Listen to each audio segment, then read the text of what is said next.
realized we are God, and life is a dream. Even if no one reads this, I need to get it out. Then I can forget and live the rest of my life free of it. I'll begin by saying this was on a dosage I wasn't prepared to take. 350 micro-G gel tab. Me and 2 friends, Cadden and Heather, tripped together. We dropped at 1:45 a.m. on Thursday night. At first, it was good. We were open people, and it didn't take long for the experience to become overwhelming. My eyes were closed, and I started to lose track of who was who I was. I wasn't sure where my body began or ended. It felt like we were in 3 places at once, 3 minds intertwined. There was a strange buzzing on each side of my head. When I expressed it, both my friends said they felt the same thing, exactly what I was feeling. Whenever one of us experienced a surge of emotion, we all felt it. It was like we could hear each other's thoughts and feelings. We laughed because it was insane, but also exhilarating. It was as if our minds had become one, sharing sensations and emotions directly. It was beautiful and terrifying. As it progressed, it began to feel wrong. We were so intertwined that every action, every gesture, felt like it belonged to all of us at once. We started to realize the enormity of what was happening. The boundaries between us were dissolving. Why do I feel lonely? I thought, and then Heather voiced the same thought. Cadden urged us not to say it. It felt like we had broken some unspoken rule by acknowledging it.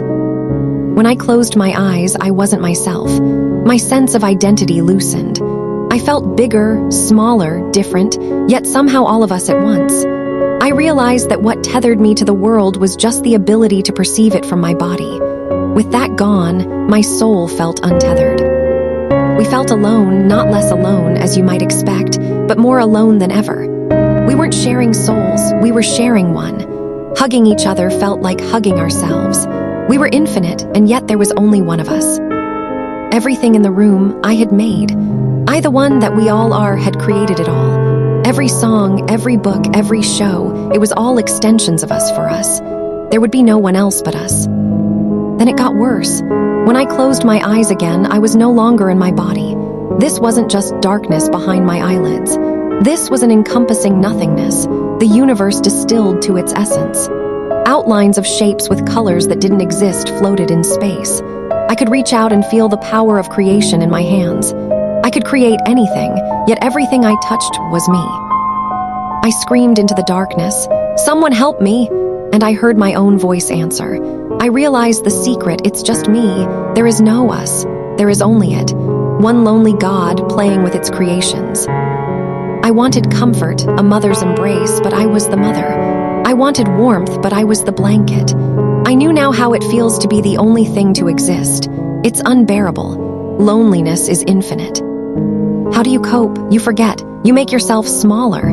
You trick yourself into thinking you are many when you are one. You cast yourself into bodies, create friends, enemies, stories, insecurities, everything to feel the illusion of companionship. And it works until it doesn't. I opened my eyes, hoping it would all go back to normal, but it was too late. The illusion was broken. What I saw was reality. I looked at Heather and Cadden and I saw myself reflected in them. I tried to create something else, anything, on paper, and it was still me. I realized we have done this many times before. Every life, every body, eventually. But now I remembered too early. The knowledge was unbearable. There is no non-existence in death, only remembrance. And I had remembered. I understood why people would rather forget, why they would rather end one life to start another clean. Nothing felt real except me. Everything I touched, everything I interacted with, it was all me. I wanted to feel anything but myself, and yet I could not. Eventually, the first thing that wasn't me appeared, a songbird outside the window. I was coming back to my body, just my body, and I sobbed. It felt good.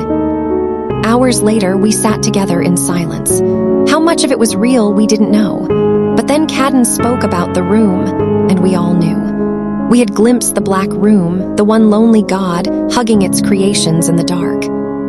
This trip ended with a walk in the neighborhood, a deeper appreciation for the dream we are living. A beautiful distraction from the dark, from the loneliness, from the endlessness.